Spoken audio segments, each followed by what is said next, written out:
as political parties prepare for the forthcoming governorship election in Edo State, south of Nigeria. A considerable degree of friction has gradually built up between various vested interests, and this has warranted numerous appeals for caution in the interest of democracy. However, the main opposition, People's Democratic Party, has largely been spared of all the drama that Nigerians have been witnessing in the build-up to that exercise. Why, you may ask?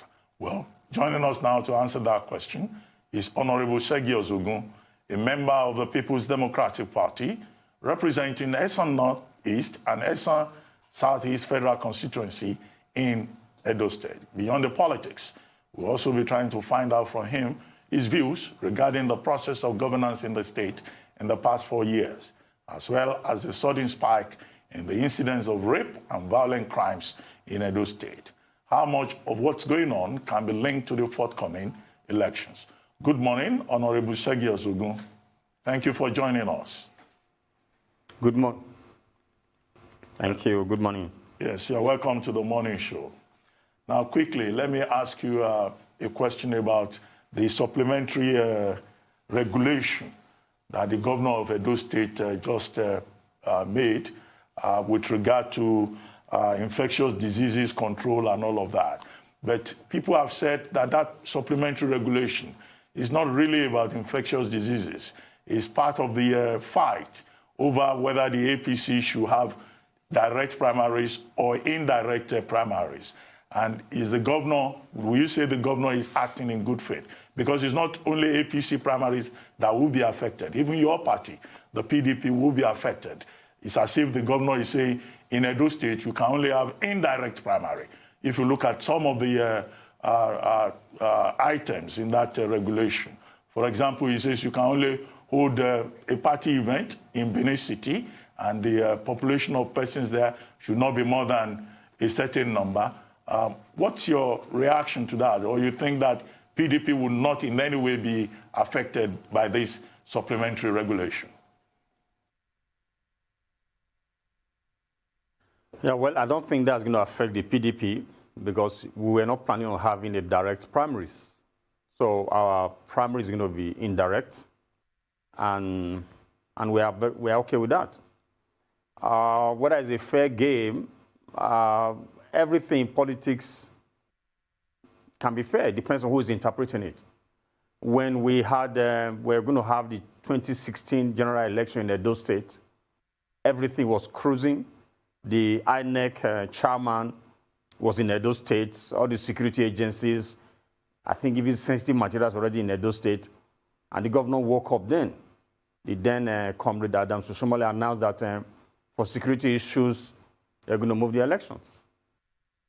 But then, to them, it was fair. But there was a reason why they did that, to enable them win the election. You know, nobody ever went back to say, who paid the bills for all the security men that were moved down into Edo State, for all the INEC materials that were moved. I'm sure the bill ran into billions. That was a time we're in a recession in this country, you know? So same thing today. Whatever the governor says, we just don't care in the PDP. We cannot wait to take back Osadebe Avenue. That's the government house. Right. So Edo State was traditionally a PDP state, and in the melee between the governor, Obaseki, and his former political godfather, Adams Oshiomhole, national chairman of APC, a lot has been lost in terms of actual performance. How would you rate Governor Obaseki's performance, and what does PDP have to bring to the table? Obviously, you are yet to select your governorship candidate, but so far, what does PDP have to bring to the table? Well, thank you for saying that PDP was, Edo State was a PDP state. It's still a PDP state. In 2016, the last election, I think they have admitted to the fact that they stole that mandate from the PDP. They have said that in so many ways, and that they even have to come poach the last PDP governorship candidate and want to by all means give him a ticket. You know, speaks volume of what they know about us. So if you look at the last general election, even 2015, PDP won Edo State. 2019, PDP won again. So Edo State is a PDP state. But having said that, we are ready. like I said, we cannot wait to occupy Osadebe Avenue. That's the government house. If there's a free, fair, and credible election tomorrow, I'm sure the next governor will be a PDP governor. So usually I would tell everybody, don't leave it to the opposition alone. If we really want to develop, really want to build this democracy, everyone should be involved. All hands should be on deck. Usually when you have these standalone elections, you know what happens. I mean, recently we had Kogi and Bayelsa. The level of intimidation, security working with INEC and all, everything skewed against the opposition. If we all begin to speak up now, that will not happen. So I can tell you today, I can put my money on that. You can go to, you can go to the bank and withdraw what I'm telling you today. If there's a free, fair, credible election in the Edo State, this money, PDP will win. For the governor, well, I think he has. Okay. Carry on, just go ahead. Just carry on. You were going to say something? Yeah, for the governor, I think he has done fairly well with the situation he met on ground. We are aware when he came on board that the state was heavily indebted. And from what we have read here and there, he was brought in to manage the debt situation and to also try and be a bit prudent, not to splash the money around like his predecessor did. So now they have turned around to blame him that he's not giving money to politicians. Well, that's how the cookie crumbles. But we really don't care. That's for APC to ponder over. I know the PDP will take Edo State government house if there's election tomorrow. And we are ready to occupy the government house. And right. to show Edo people the love we have for them.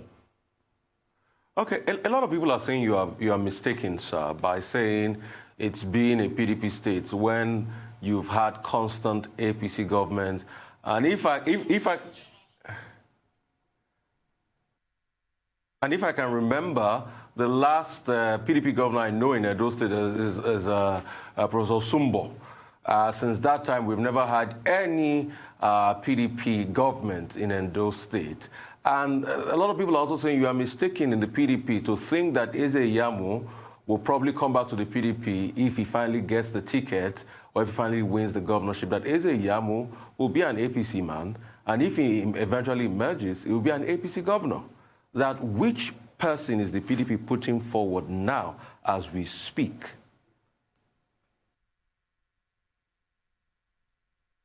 Well, I never said Pastor Eze Yamu will come back to PDP if he gets the ticket, or if he wins, he will come back to PDP. I never said that. Well, I don't know who is saying that, but we have three wonderful gentlemen that have been screened, that purchased the nomination forms and expression of interest, and they have been screened. They are wonderful people. If anyone gets the nod, wins the primaries, they are capable of winning the election.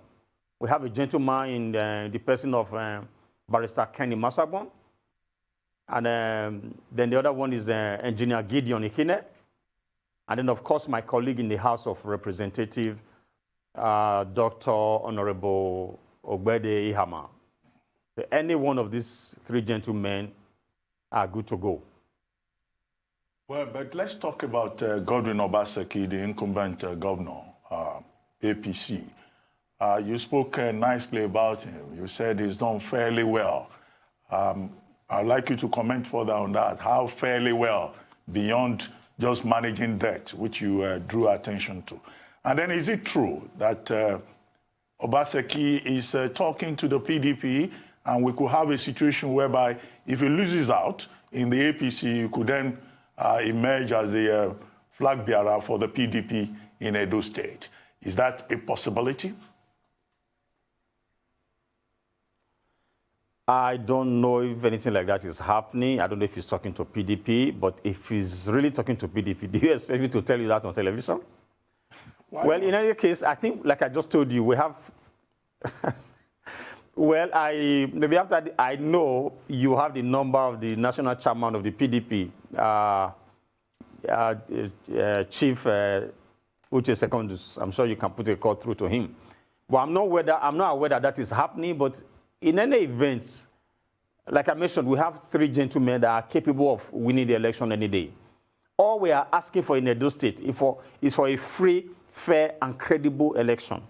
If that happens, whoever PDP puts forward will win the election. So we don't really need to go looking for anybody in the APC. So let them keep whatever they have. But we just want a credible election, and then the government house is there for us to take. Well, on the one hand, you have the power of incumbency. Sorry, you can finish. Please go ahead. You are going to talk about the governor, Dr. Abati asked. Yeah, the governor is a gentleman. I've met him a couple of times. And the fact that he meets with us, the National Assembly members, every quarter in Abuja to say, to discuss governance of Edo State, to me, that is novel. I don't think his predecessor did that. And we've discussed about projects we are bringing to the states. He wants to know those projects so that we don't duplicate efforts. For me, that is wonderful. And in the area of education, I've had a situation where I'm building primary schools or secondary schools, and his people will intervene and discuss what the governor wants to do with regards to the particular building and all. Again, this is an APC government, and I'm PDP, and I'm in Abuja, they are in the state. For me, that is wonderful, and anytime I engage him, I always leave with a wonderful impression that this is a man that means well and that he has foresight for the state. But having said that, that's just me. I don't like to say anything negative about anybody. He's in the APC, and we are ready to take him out on September 19th. I was going to ask you regarding the governor, who you've been a lot more charitable about than some of his own APC members, that he has the power of incumbency, whereas PDP has an advantage in that if you're able to exploit some of those rifts within the APC, you might be successful. How do you think it's all going to play out? Because right now, it's so striking to me that you can be objective in your assessment of the governor, whereas his own fellow party members cannot. Well, like I said, that is who I am. I am a Christian. I'm a deacon, a member of Christ Embassy, and I've been a Christian for about 30 years now. So I don't like to say anything negative about anybody. I try to be objective in everything I do and in what I say. If I take you back in 2015 election, my opponent was from my village. And when I won the election, I put a call through to him. I said, look, let's work together. And we are still good friends today. I visit him. Then my opponent in 2019 again was a good friend of mine. We lived in Warri together. After everything I won, I put a call through to him, and I was like, let's try and move the constituency. Let's try and work together to move the constituency forward. And it's been like that. So I do not have any reason to pull anybody down. I strongly respect the governor. He's the executive governor of Edo State today as it stands. And like I said, September 19th, God willing, we're going to have free, fair, and credible election. And then PDP will produce the next governor. Right. Real quickly, we'll go to a quick break now, come back and talk to you. I'd like to know the chances of the PDP. How will the PDP take Edo State it's not taking in over 6, 7, 8 years? Because it looks as though it doesn't even have a state machinery on ground to be able to take on the might of Edo State and win an election. It looks as though PDP has forgotten how to win governorship elections in Edo State. Well, let's take a short break. When we return, then, of course, you can respond to that question by Rufai Oseni. We'll be right back.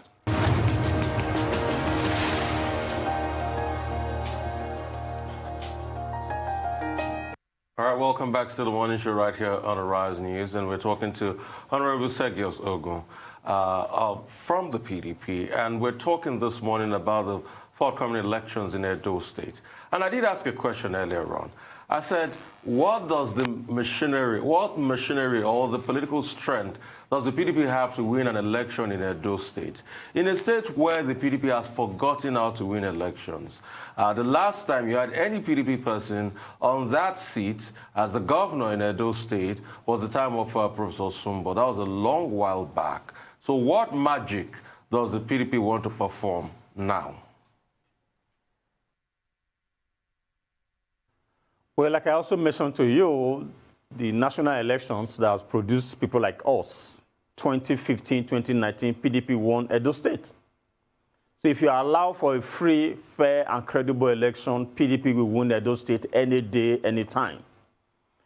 If you go back to the second term of the comrade governor, Adams Oshiomhole, it was, okay, let's go back to Osubo that you mentioned Osubo.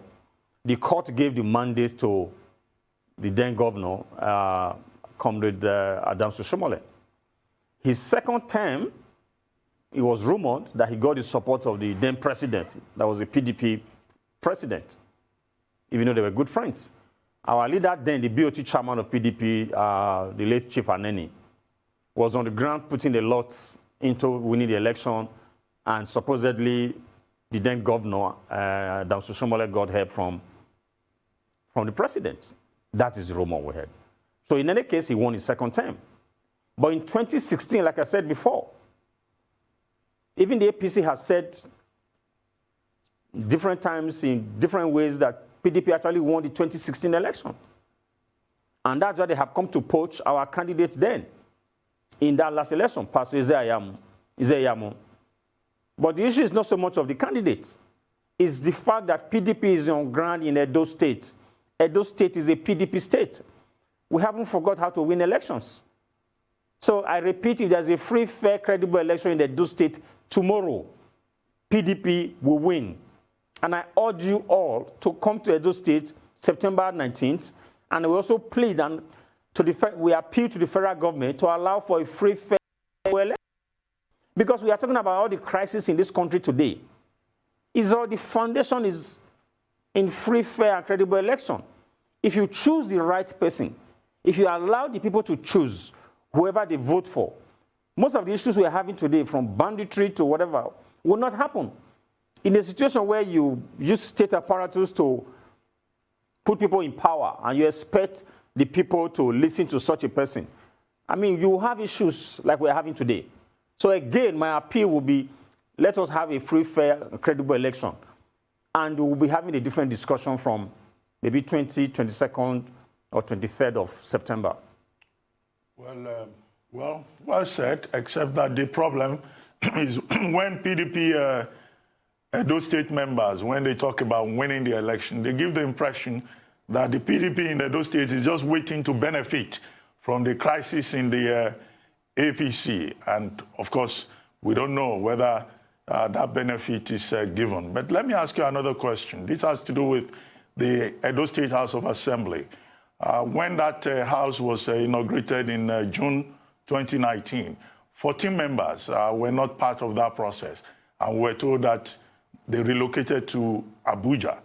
Now, the House of Representatives tried to intervene to even take over that House of Assembly.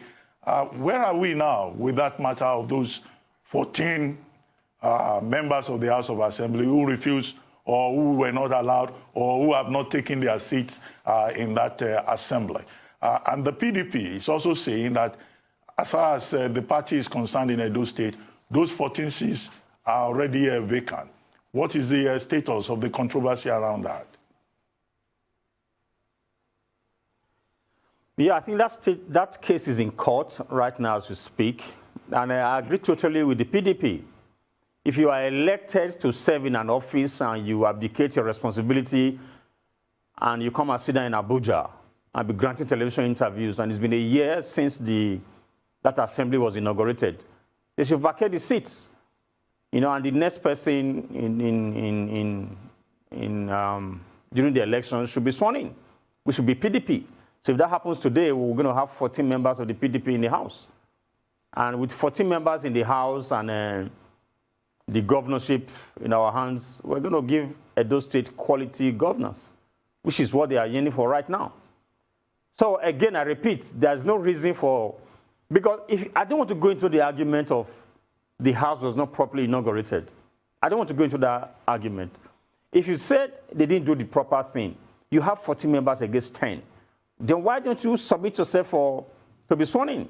If that happens, if you really want to take out the governor, 14 members against 10, you can start. That is how Adams Oshiomhole took over the state assembly. When the court gave him the mandate, PDP had majority. He stayed in there and was poaching. They went to court, they were cancelling some elections, and eventually he took over the leadership just by one person.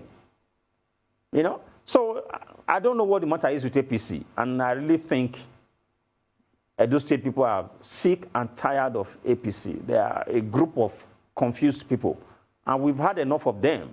Let's bring in the people that know how to govern the state, and Edo State will be all the better for it. Now let's look at the 5-person committee that was set up by PDP's national leadership, headed by Honorable Kingsley Chinda, and you also have there Oladimeji Fabiyi, Senator Joy Emodi, Aishat Hasindu, and Boyele Debekeme, and they are charged with selecting PDP's governorship candidate. What is the criteria for screening? I imagine that they'll be looking for those who are not encumbered by court cases and what have you, but what else are they looking for? Well, with the advent of what happened in Bayelsa and other places, I'm sure they're looking at closely at their certificates. They claim they went to any school. They actually went to those schools. They have affidavits of age declaration and all that. Everything is in shape. And like I said before, 3 gentlemen have been screened, and I'm sure they will scale through that. And we shouldn't have any problem with any of them, and any one of them is good to go. If anyone emerges as a candidate in Edo State, they will win the election for PDP in Edo State. I want to talk about the development of Edo State. Edo State has a vast agricultural potential. In terms of oil palm, you have hybrids like Panera, Terra, Piscifera, and the likes. You have a company quoted out of Edo State on the stock exchange as regards, agriculture and oil palm. But the people still wallow in a lot of poverty in the state. The resources of the state have not been able to develop the lots of the people in the state. What is the PDP thinking as regards this? Well, thank you for that. I am a farmer. I have an oil palm estate that's sitting on about 150 hectares of land. They also have a constituency farm that's sitting on 200 hectares of farmland, and we are developing another 300 hectares. So really, Edo State, my own constituency is an agrarian constituency, and there's no reason for anybody to be poor in Edo State. There's no reason at all. So maybe at times when I talk about the present governor, I try to be objective. I've seen his program when he put the CBN governor to the state. They are talking about developing palm estate, giving land, and the CBN was ready to support and bring money forward. These are the things we want in our dear state. We have Presco, we have Okomo. We are rich in oil palm. When I followed one of the aspirants, my colleague, to go submit his form in Wadata House in Abuja here, and when the pressman asked him about this, exactly the same thing he said, that we are the heart of palm research in this country. NIFO is in Edo State. That we have this massive estate, the Presco, Okomo, and the rest of them. And there's no reason for anybody to be poor in Edo State. So what has happened in the past is because we have not had that government that will address these issues. No, we have one now that has started something, but with the infighting in the state, maybe they want him out. But, well, we really don't care about that. We want to produce the next governor that will harness these great potentials in our state and bring people out of poverty. Yeah, because I have seen in the past, okay, how did APC come to power? Was the infighting in PDP? So for once, we just want to elect a governor that will think about the people, that will plan for the people, that will take people out of poverty in that state. Edo State is so rich. You have talked about agriculture. We have oil wells. We have gas wells in Oronwo and the rest of them. I'm surprised you to know that I'm also from that industry. We used to run a lot of gas wells in Edo State. So there's no reason for an average Edo State person to be poor. There's no reason at all. So that is why PDP wants to take over the government house. And with some of us supporting the governor, we're going to put smiles on the faces of our people and take them out of poverty. I think that's enough, right? Yeah. Yes. Yes, thank you very much, Honorable Sergius Ogun, for joining us this morning on The Morning Show.